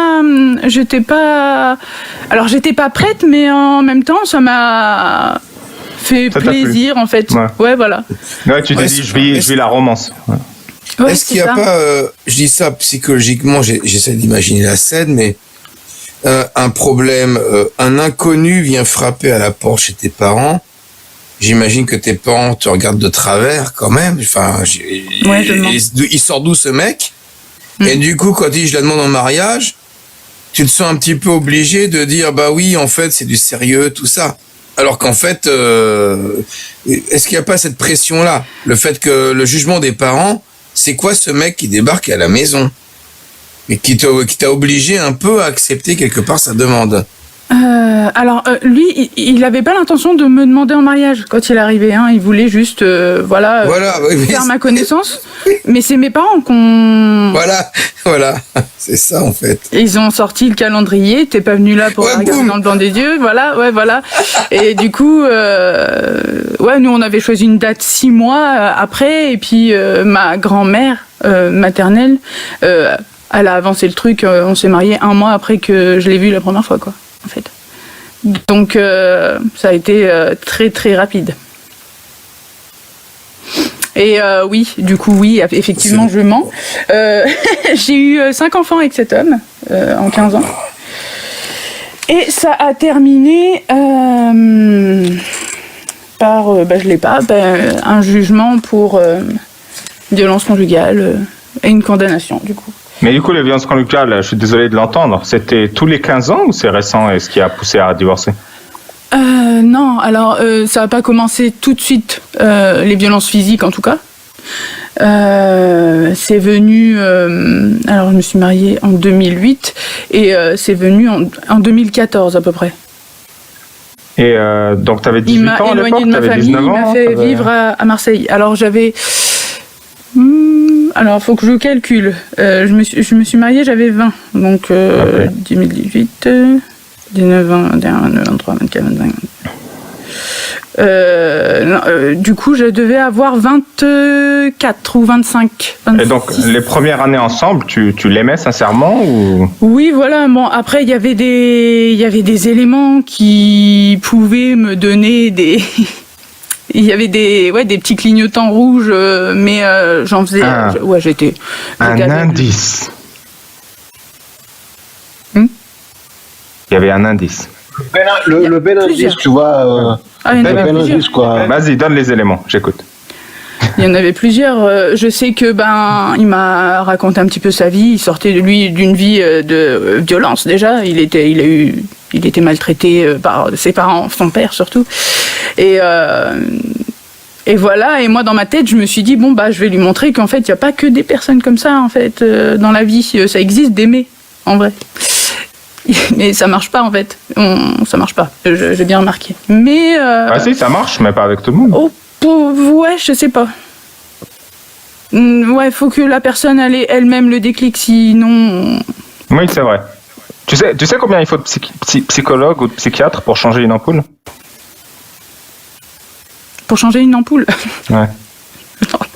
Peu importe si l'ampoule ne veut pas changer elle-même. Oui, voilà, c'est exactement ça. Alors, donc il a commencé à les violences conjugales vers 24-25 ans. C'était pour une raison futile ou il y avait c'était un gros combat ou c'était genre t'as pas salé la soupe ou c'était quoi? Le premier combat, là où ça a commencé à vraiment devenir très dur, il a commencé à avoir des mots plus durs ou à casser des éléments qui n'étaient pas sur moi. Du décor. Ouais, voilà. Sont arrivés au moment où ils voulaient qu'on déménage, qu'on parte de là où ma famille et moi habitions, à Marseille. Et moi, je voulais pas au début. Puis en fait, j'ai fini par y aller. J'avais déjà 2 enfants à ce moment, non 4, parce que j'ai eu des jumeaux dans le lot, donc ça allait vite. Et du coup, j'ai atterri quand même là-bas. Mais une fois là-bas, il y avait plus personne autour de moi, j'étais complètement isolée, donc il était dans son élément, c'était facile. Et c'était pour pas grand-chose en fait. Pas grand-chose, il fallait juste que je ne m'interpose pas ou que je ne me mette pas en opposition à ce qu'il dit ou à ce qu'il voulait. Mais donc il a changé du tout au tout? Ah oui. Et puis oui, il a vraiment changé du tout au tout et même par le comportement, je veux dire, j'existais plus. Enfin, il travaillait. Pardon, Soria. Oui. Pardon pour la question. Quand vous avez déménagé, vous avez été dans un endroit, désolé pour la caricature, entre guillemets pavillonnaire, ou dans un quartier, une cité, un quartier communautaire? Alors déjà, alors on va vraiment rentrer dans les détails. À la base, j'étais pas pour rentrer dans les détails. Si tu veux pas rentrer dans les détails, témoigner ailleurs. On va y aller. En fait, à la base, on a pris un appartement, donc on l'avait pris, on n'avait pas encore déménagé. Sauf que quand on est arrivé sur place, il n'était pas habitable, pas du tout. Donc j'ai atterri. Hébergé 3 mois chez ses parents à lui. Et là, c'est là où j'ai commencé à comprendre ma vie. Le tournant. Qu'est-ce qui commence à aller se passer ici? Donc, chez ses parents, vous êtes parti de votre appart commun à chez ses parents? Voilà, de notre maison ici à chez ses parents, une cabane. Et votre première maison, c'était proche de ta famille? Voilà. Ouais. Et pourquoi ce mec a voulu cette perte de confort? J'en ai aucune idée. Pour être plus proche de ses parents, il était prêt à vivre dans une cabane, quoi? C'est peut-être aussi pour... il était dans sa zone, lui il connaissait beaucoup de monde là-bas, et puis ici il connaissait pas grand monde. Et du coup, vous habitiez dans une chambre chez ses parents? Ouais. Mais c'est un dinguerie. Et à savoir que eux, ses parents, ils ont 11 enfants. Donc mon mari c'était l'aîné. Ouais. Mon mari c'était l'aîné et ils ont une maison de 90 mètres carrés où on vivait tous là-dedans. Non, en vrai, t'as pas fini de rigoler si je te raconte vraiment des détails. Il n'y avait pas de toilette, pas de douche. Qu'est-ce que vous faisiez caca? Je comprends pas. Est-ce qu'il y avait de l'électricité et l'eau? Il y avait de l'électricité, il y avait de l'eau. Si vous ajoutez de l'eau que dans la cuisine. Et l'odeur. Et c'était à Marseille en France. Marseille, oui. Et pas de chauffage, donc c'était un chauffage au petit poêle fioul. Il n'y aura pas de chauffage dans ma cabane à Marseille, il n'y aura pas de chauffage dans ma cabane à Marseille. Qu'est-ce que vous voulez que je vous dise? Non, mais si tu veux savoir, je me douchais le chauffage, dans des toilettes turques à l'extérieur de la maison. Mais c'était les toilettes de qui? La 434, de la maison, mais c'était des toilettes anciennes qui sont à l'extérieur. Donc tu prenais un seau et vous vous douchiez comme ça au-dessus des toilettes turques et l'eau est tombée dans le... Et comment tu chauffais l'eau? Avec une gazinière. Ah ouais, voilà. Et pourquoi t'es pas parti dans l'autre sens? Pourquoi t'es pas parti? J'avais 4 enfants avec moi et j'avais la voiture. Oui, voilà. je peux pas kidnapper parce qu'après c'est un kidnapping quand même si je pars. Pourtant, Non, à mais un là, moment, t'as j'avais- quand même de bonnes raisons. Je veux dire, il n'y a pas l'eau, il n'y a pas l'électricité. C'est pas un kidnapping, c'est sauver des vies. Ouais, bah ouais, mais. Et c'était c'était juste le temps de trouver un appartement, donc c'est pour ça que bon bah j'ai attendu. Après Oui, on a voilà. trouvé un appartement, mais c'était pas. C'était enfin, provisoire, donc t'acceptes, Oui voilà, oui. oui voilà, c'était ça. Attends, 11 personnes dans la maison, plus les parents, plus toi et tes enfants. Ça faisait 13 personnes sans nous, donc tu rajoutes 5, 6, oui. bah oui 4 enfants. Ah bah, et- 19 personnes dans 90 mètres carrés. Donc Et du coup, avant le déménagement, tu priais, il priait. Comment vous pratiquiez l'islam? Vous étiez Alors- couscous, vous étiez pratiquant? alors lui pendant le Ramadan. Ouais. Moi, c'est selon, oui, ma foi, selon ma foi, mais j'étais quand même, enfin, j'ai toujours une foi assez forte et spirituelle, très spirituelle. D'ailleurs, j'ai toujours eu un peu de mal avec les hadiths. Mais là, ça va mieux? Non. C'est quoi cette question? Tu veux renforcer... Attends. Tu veux renforcer ta foi? J'ai un bouquin là. Tu le veux? Franchement, c'est bien Alors j'ai fait. un ami hein. qui l'a acheté et Ouais. du coup, il faut que je me laisse tenter là. C'est vrai. Ah bah ouais, parce Il qu'il est faut. bien. Mais Justement. bon, c'est le sarcasme encore, j'ai un peu de mal. Sarcasme? Parce Comment que- ça? Bah, C'est super si, sérieux. Quand on t'entend déjà. Oui, j'ai vu quelques images déjà. Tu savais que dans l'islam, il y a un hadith qui dit que les traîtres, ils auront un drapeau dans le cul? Oui, bah alors, c'était. Tu es passé au moment où j'étais avec Cassius dans son live. C'était moi qui étais en haut quand tu parlais de ça. Ah bah, du coup, je l'ai illustré. Comme ça, tu peux bien Voilà. imaginer le hadith avec lequel tu as du mal. Et moi, je t'avais proposé du coup il fallait mettre ta couverture de livre sur le drapeau. Ah bah oui, tout à fait. D'ailleurs, au cas où, si jamais tu te laisses tenter que tu l'achètes, le papier est très doux et absorbant. Donc tu peux tout à fait le lire aux toilettes, et si ça te plaît pas, bah t'arraches une page et voilà. Alors, Je ce sais sera pas, toujours c'est plus pas de une question confort de que chez ton ex. Oui. Effectivement. Pardon, je Est-ce que rigole, ça peut- pardon. Est-ce que Non, ton non, livre mais- peut servir de papier sulfurisé pour la cuisson? Aussi, ouais, tu peux le mettre sur des Ailleurs, plaques. tout ça, ça marche. Ah Mais attends, là là. du coup, il n'y avait pas de toilettes. Du coup, tu te douchais dans les toilettes turques, mais tu faisais aussi tes besoins dans les mêmes toilettes turques à l'extérieur? Mais c'est légal, ça, en France? Pardon, Oui. Non, J'ai fait ça, moi. c'est pas habitable en fait, mais ils avaient pas de logement pour ces personnes-là et du coup ils les ont mis là. Ouais, du coup, dans toute sa sagesse, il t'a amené là-bas avec ses 4 gosses.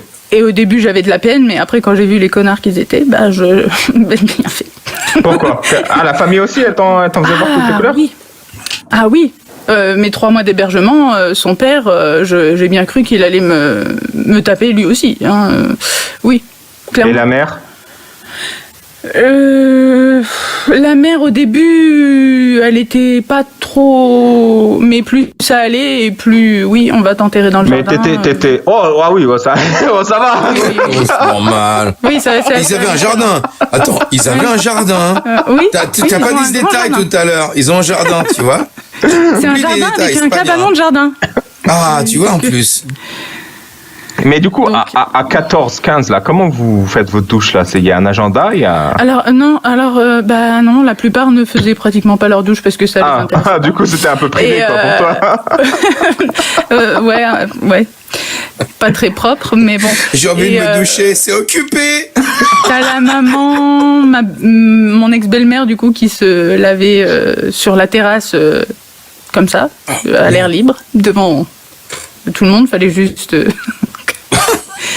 qu'on sorte plus quoi à ce moment-là. Puis bah le père, je l'ai jamais vu se laver à part faire ses ablutions avec des seaux dehors, c'est tout. Et donc, quand ton mari devenait violent, il te défendait pas? Ils ignoraient? Ils faisaient semblant de rien entendre, Alors- rien voir? Il n'était pas violent chez ses parents. Il l'a été après. Et la première fois qu'il l'a été, j'ai eu le réflexe, moi, de partir, d'aller chez ses parents, du coup, en pleurant. Ouais. Et la première chose que ma belle-mère m'avait dite, c'était... parce que tu lui as fait quoi? Ah. Et là, j'ai compris que c'était mort. enfin que c'est pas ici que j'allais trouver quelque chose pour m'aider ou me soutenir. T'es allé à la police? Non. Non. Et les enfants, ils étaient avec toi quand t'allais voir les parents? Non. Ils ont assisté aux violences? Oui, mais chez moi il y avait leur tante et 2 oncles, mais qui sont assez jeunes et qui étaient sympas. Enfin, à ce moment-là, ils s'occupaient bien d'eux et ils jouaient avec eux. Enfin, ils n'étaient pas comme leur père à ce moment-là. Ça a bien changé après, mais ouais, donc, je suis partie. Et donc, je suis revenue après. Tes 4 premiers enfants, tu les voulais? Alors, les 2 premières, oui. Après, c'était... Des accidents? C'était sous contraceptif, donc voilà. Et puis c'était pas possible de parler d'avortement, donc. Et du coup, le 5e, tu l'as eu après qu'il a commencé à te mettre des coups? Je l'ai eu à Marseille, ouais. Et j'ai pleuré quand j'ai appris que j'étais enceinte. Je savais pas. Pourquoi? Comment j'allais faire? Déjà que ça se passait mal, que j'étais isolée, j'avais pas ma famille, et puis que sa famille c'était pas la peine non plus. J'étais perdue, je savais pas comment j'allais m'en sortir en vrai. T'étais en contact avec ta famille? Oui. Ils venaient 2 fois par an. Je leur faisais pitié en réalité. Mais vraiment. Pardon? C'est-à-dire, tu leur faisais pitié? Ils voyaient très bien ma situation, qui était très précaire. Quand j'habitais à Marseille, il avait son salaire, lui, plus les allocations de la CAF, les allocations familiales, tout. Moi, je n'avais rien. C'est pas toi qui les recevais? Non, je n'avais rien, il y avait tout. Et moi, j'avais rien, et lui, il partait toute la journée. Donc, des fois, je cherchais des pièces dans les canapés, dans tout, pour aller acheter 2-3 trucs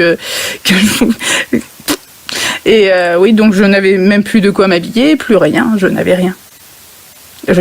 Alors, quand mes parents venaient, c'était une bulle d'oxygène pour moi. Mais tes parents, ils s'en rendaient compte, pourquoi ils t'aidaient pas en voyant ta misère? Ils m'envoyaient des courses, ils me faisaient des courses de loin, par exemple. Ça arrivait par palette chez moi. Donc heureusement quand même ils étaient là, mais ils savaient pas trop quoi faire quand ils venaient. Ils avaient même peur de lui, eux aussi, en fait. Ils voulaient pas vaincre cette peur pour aider leur fille? Alors, mon père m'a aidé à faire une démarche. C'était une fois, il est arrivé sur Marseille, il m'a dit bon là, je vais t'emmener à la CAF. Tu vas donner ton RIB. Et moi j'avais peur, mais vraiment. J'avais peur, je me suis dit là on va ouvrir une guerre. Là ça va être... Et puis eux ils vont partir et puis je sais pas comment ça va se passer après quand ils seront plus là, mes parents. Et du coup on l'a fait quand même et puis effectivement il y a eu une guerre mais au moins j'avais de quoi... Et maintenant tu vis comment? Alors moi je suis revenue sur... Bébert, t'as été infraction, je suis obligé de te virer. T'as été signalé pour harcèlement et intimidation. Je sais pas ce que c'est. Écoute, j'ai dit, bonne soirée les amis. Non, t'inquiète, bonne soirée. Tu peux revenir dans 10 minutes. Ah oui, mais après je vais me coucher. Va te coucher alors. Non mais peut-être je reviens, mais sinon bonne soirée à tous. Allez, bonne soirée, bébé. C'était le live pour moi. À plus. Bonne soirée, frérot. Du coup, je disais que moi j'étais revenue vivre sur Poitiers. Là où j'étais avec ma famille. Avec tes 5 enfants? Au bout de 3 ans. Oui, avec mes 5 enfants, oui. Alors, je vais t'expliquer comment ça s'est passé. Tu vas peut-être rigoler, mais... C'est pas mon genre. J'avais appelé moi une de mes cousines qui était sur Paris et un de mes oncles qui est sur Tours pour m'aider à me barrer en vrai. Et ils m'ont dit ok, mais pour moi c'est pas la bonne solution, demande à Dieu. C'est vrai, j'ai compris. C'est incroyable d'être autant abandonné dans la vie. Je suis désolé pour ça. Franchement, c'est... Du coup, j'ai fait une prière de consultation. Ah ouais, je vois. Qui a duré très longtemps. Combien de temps? Toute la nuit, presque, en pleurs sur mon tapis. Et tu vas... c'est là où tu vas rire, en fait. C'était pas avant. Non, mais pour que les gens comprennent. Dans l'islam, si tu sais pas faire une décision ou si tu as l'impression d'être dos au mur, il y a un truc qui marche à chaque fois. C'est la prière de consultation. Allah répond toujours favorablement à une prière de consultation. Donc tu pries et tu demandes à Allah ton problème, ton dilemme, et il t'aide à décider. Ou il te donne une issue favorable à, je sais pas, ton examen ou quoi. Ça marche tout le temps, sauf quand tu le fais mal. Donc si ça marche pas, c'est que tu l'as mal fait. J'ai dû bien le faire là, parce que du coup le lendemain, il m'a dit qu'il avait envoyé un CV sur ma ville du coup de naissance et qui a été accepté en CDI ici. Ah, super. Donc c'est comme ça que tu t'es dit je vais avoir l'argent pour me remettre sur pied. Non, j'avais déjà repris mes allocations à ce moment-là, mais au moins je repartais avec ma famille autour de moi, tu vois. Et t'as pris les 5 enfants, du coup, ça leur garde?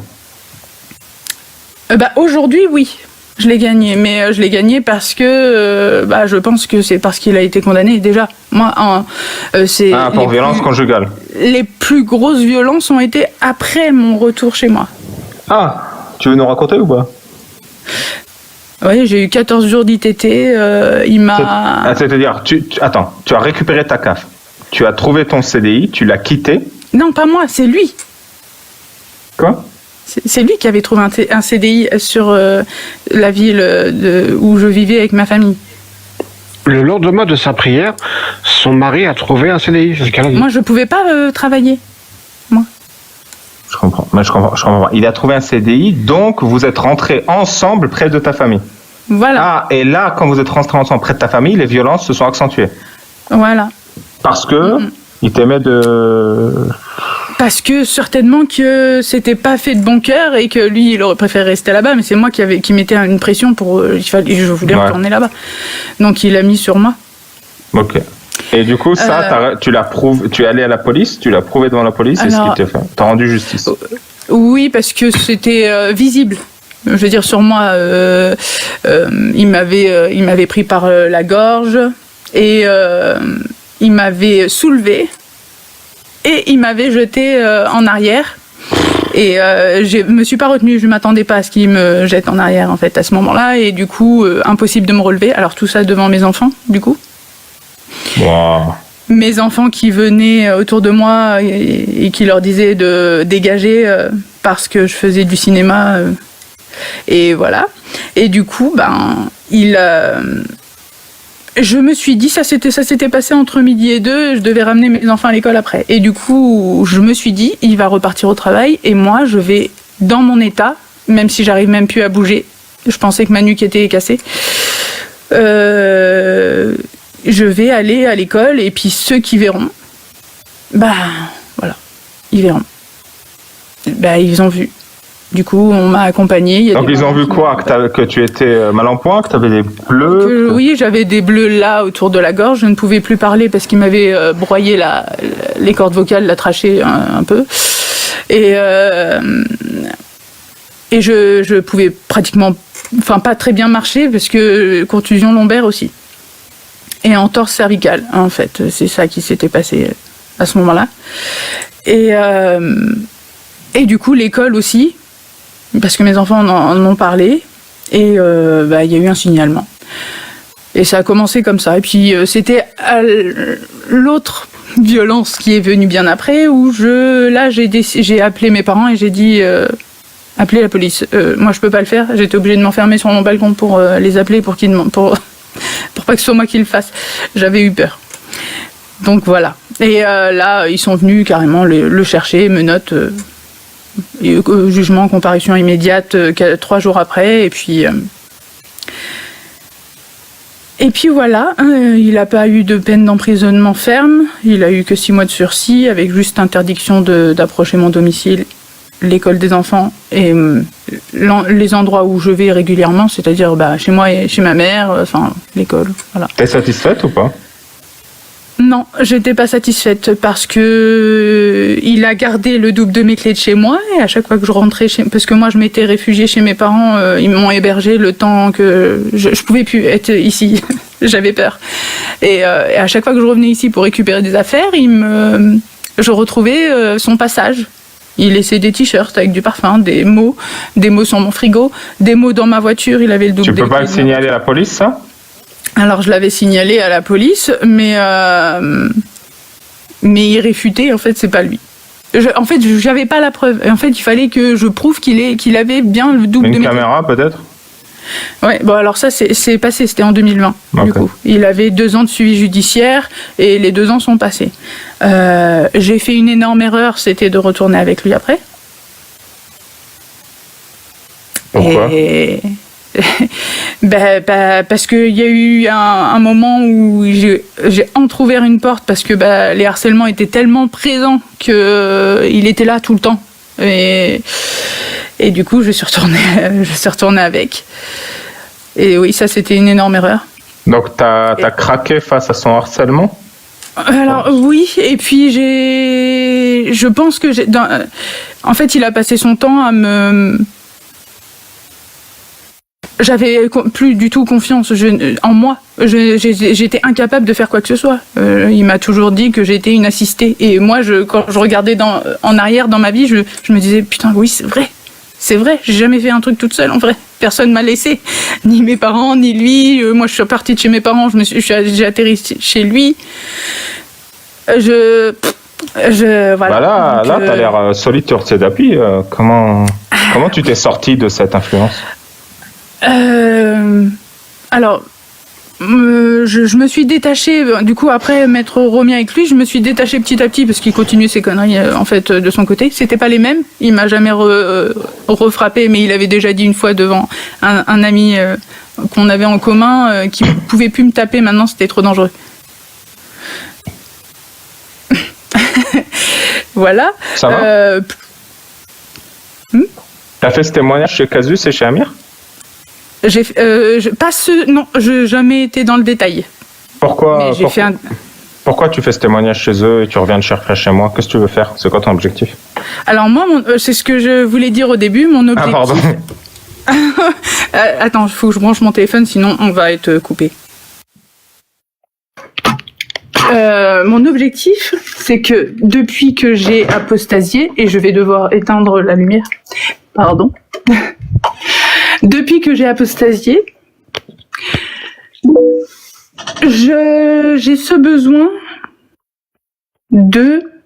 Alors, je sais pas trop comment expliquer ça.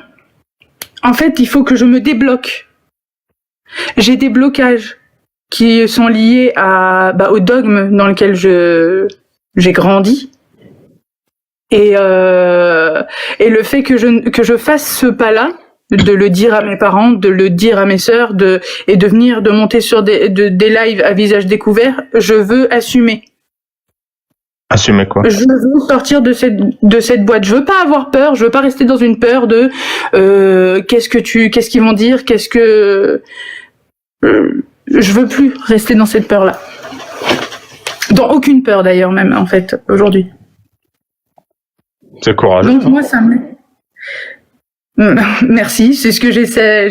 Et je peux te dire que depuis ma séparation, j'ai beaucoup gagné en confiance. Mon mot, c'est je me démerde. Il faut que je me démerde. C'est ce que je fais. Est-ce que tu as l'impression qu'on t'a volé ta vie jusqu'à ton divorce? Oui. Oui, j'en ai voulu à Dieu. J'en ai voulu d'abord à Dieu, en fait. Parce que je pensais avoir créé un lien particulier, fort. Spirituellement parlant, je m'étais rapprochée du soufisme. Parce que c'est par là que je trouvais où Dieu ressemblait plus à celui que j'imaginais. Voilà. Et c'est sur ça que je me suis beaucoup accrochée pour continuer d'être debout dans ma vie. Après ma séparation, j'ai commencé à me dire putain, mais Dieu, il m'a laissé vivre tout ça et ça continue parce que une fois qu'on se sépare, on change pas de vie radicalement juste après. En fait, c'est toujours là. Il y a toujours ces restes. Je me suis rendu compte que, en me séparant, en fait, je n'avais rien fait pour moi. Je n'ai rien construit dans ma vie. Je n'ai rien. je n'ai rien. Oui, je comprends. Tu veux dire que ta vie, elle commence maintenant. Voilà. Non, moi je me suis dit, je n'ai rien. J'ai rien là aujourd'hui. Bah ouais, moi non plus, si c'est pas rassuré. Ah si, j'ai un livre. Ah, t'as un livre. Ben, c'est déjà très bien. Tu as laissé quelque chose. Toi, oui. T'as 5 enfants, c'est pas mal aussi, non? Tu laisses grand chose. Alors oui, j'ai 5 enfants, mais qui sont très abîmés par tout ça, par tout ça, et je me suis sentie aussi très délaissée par eux. Il y a des moments où j'ai pas très bien compris ce qui se passait dans leur tête et que je leur en ai voulu même des fois de certains comportements ou certains choix. Ça, pour le coup, personne te comprend jamais. Hein. C'est dur. Hein. C'est comme la fille qui était là avant, qui disait, bah mon mari, il comprend rien. Il est italien, il a aucune idée de ce que j'ai vécu. J'arrive pas à lui en parler. Il est pas perceptif. Ouais, personne comprend rien autour de toi. C'est normal. Ben oui, parce que quand on vit pas la chose de l'intérieur, c'est sûr. Mais mes enfants, ils ont été témoins de quand même pas mal de choses et j'ai toujours été là pour eux. Et jamais, par exemple, je me serais dit ou j'aurais imaginé que un de mes enfants puisse dire, en fait, je veux vivre avec papa. Non. Ah oui, c'est compliqué. C'est très compliqué. En plus. La douche dans les toilettes turques, je comprends pas qu'ils votent pour ça. Ah, purée. Ah non, on rigole, mais c'est l'enfer, l'islam. Si t'envoyer, t'aurais bien ri. Ah bah juste là, j'en ai un portrait narré dans la tête. Déjà, je rigole. Hein.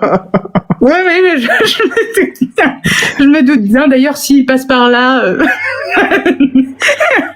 voilà. Soraya. Oui. T'es pas obligé de répondre, mais aujourd'hui, à l'heure actuelle, tes 5 enfants, ils vivent avec qui? Avec moi. C'est moi qui ai eu la garde et leur papa a des droits de visite un week-end sur 2. Et ils sont musulmans? Enfin, je dirais, ils ont une pratique. Alors, ils ont une pratique. Je connais pas leur âge, mais est-ce qu'ils ont une pratique de l'islam? Alors, j'ai pas fait une éducation religieuse à mes enfants parce que si quand même un minimum. Mais moi, c'était ma croyance. Mais par contre, j'ai jamais été pour l'éducation, par exemple sur haram halal. Pour moi, la base, c'était pas ça. C'est le plus important. C'était d'abord l'amour de Dieu, donc la spiritualité à développer avant le reste. Donc ils ont quand même ça dépend. Il y en a qui sont un petit peu plus réceptifs que d'autres, mais j'ai pas été très voilà. Par exemple, mon fils, j'ai un fils sur les 5, je l'ai pas circoncis parce que pour moi, ce n'était pas obligatoire. Donc 4 sur 5, t'as circoncis? Bah non, les filles, non. Ah, ok. Voilà. Donc, t'as 4 filles et un fils? Oui. Bah, je te souhaite à toi et à eux que du bonheur. Eh ben, je te remercie. Hein. Bah, pour l'instant, c'est encore pas très. Je suis pas encore totalement sortie de la situation, mais je continue de persévérer et des fois. Pas sortie, tu veux dire administrativement ou? J'ai des projets, on va dire, qu'on met quelques bâtons dans les roues. Et je peux pas. Là, par contre, je peux pas trop. Il y a un grand poète philosophe qui disait dans ma jeunesse, l'avenir est à nous. C'est vrai que ça, qu'il soit plus question de parler de musique tabou. Mais je ne connais pas ce poète. Hein. Je t'enverrai. C'est Cool Chain. Le monde est à nous. Ah, l'avenir est à nous, pardon. L'avenir est à nous.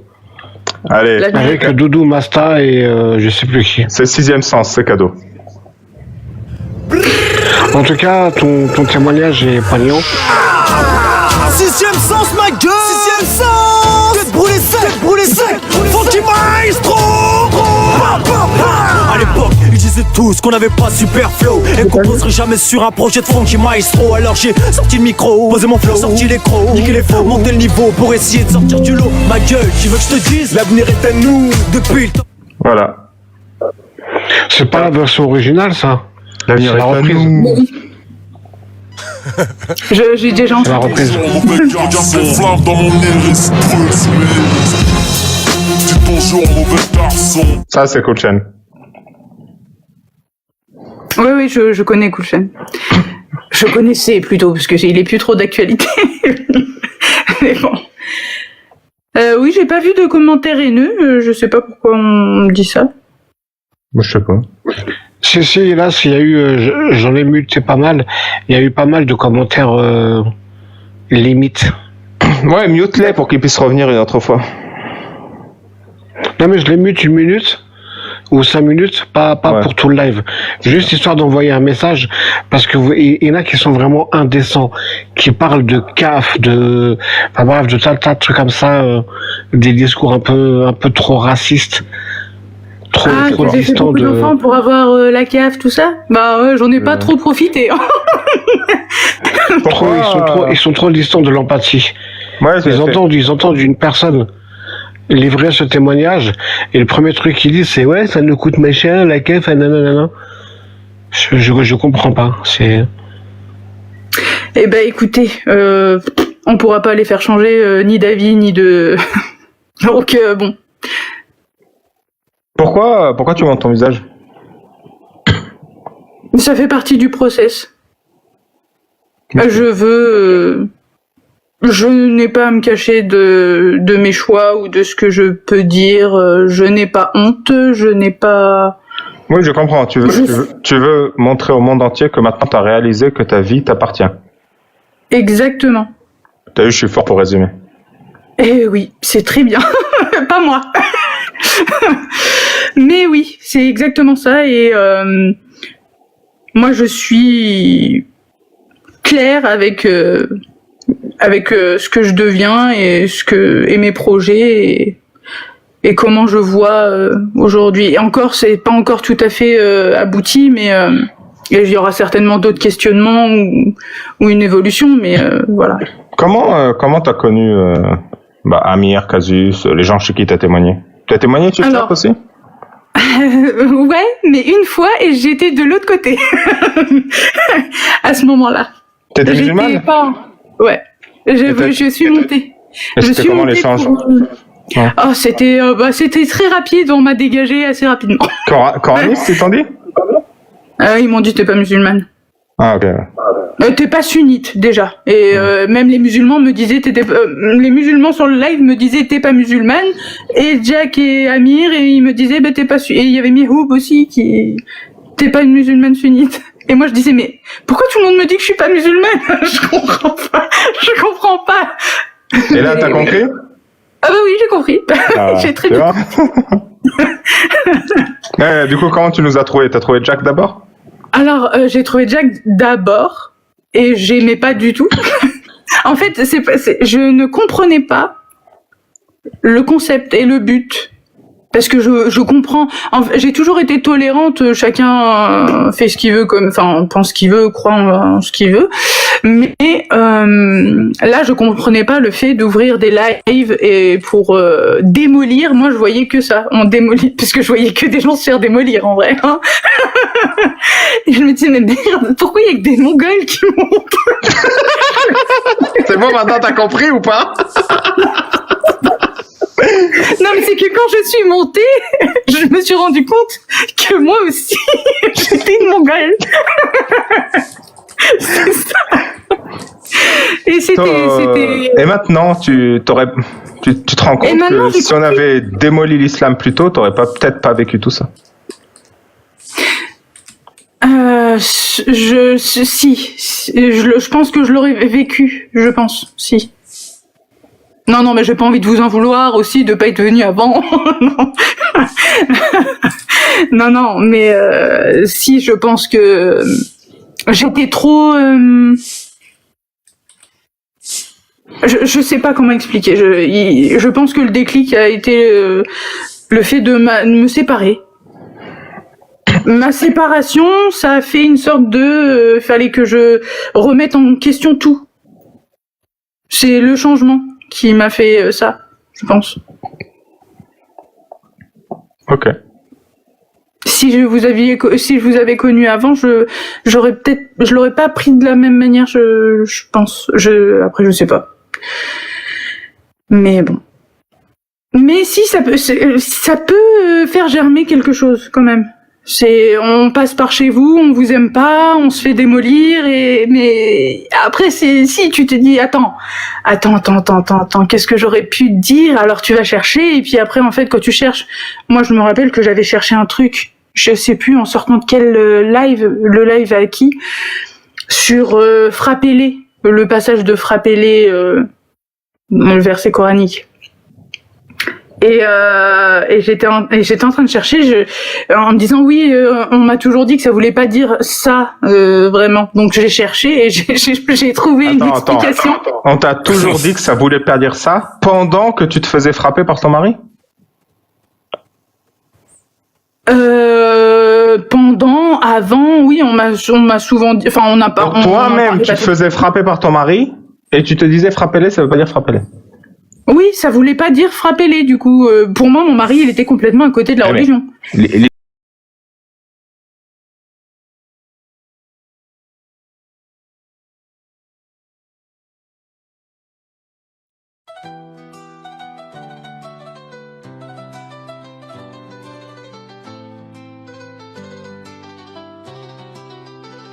Imam Ali Babal vit contre un destin brutal, marqué dans sa chair par un rite ancestral. On lui a rien demandé, juste volé un bout idéal. Sa lutte pour qu'aucun enfant ne subisse ce mal, pour qu'aucun ange ne subisse l'islam. Il n'a pas choisi, on l'a marqué sans retour. Un geste imposé sous prétexte d'amour. Mais l'amour, ce n'est pas tranché sans détour. Aujourd'hui il se bat pour briser ce parcours. Imam Ali Babal, brisé par un choix parental. Un acte gravé, devenu son combat central. Il parle pour ceux qui subissent ce fardeau légal, refusant qu'un enfant perde un droit fondamental. Imam Ali Babal vit contre un destin brutal, marqué dans sa chair par un rite ancestral. On ne lui a rien demandé, juste volé un bout idéal. Sa lutte pour qu'aucun enfant ne subisse ce mal, pour qu'aucun ange ne subisse l'islam.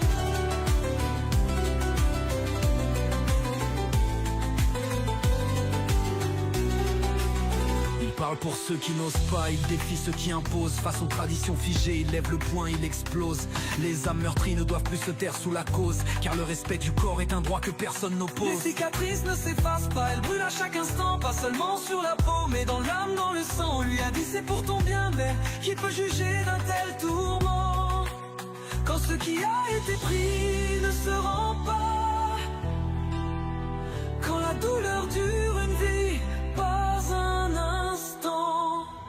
Imam Ali Babal vit contre un destin brutal, marqué dans sa chair par un rite ancestral. On lui a rien demandé, juste volé un bout idéal. Sa lutte pour qu'aucun enfant ne subisse ce mal, pour qu'aucun ange ne subisse l'islam.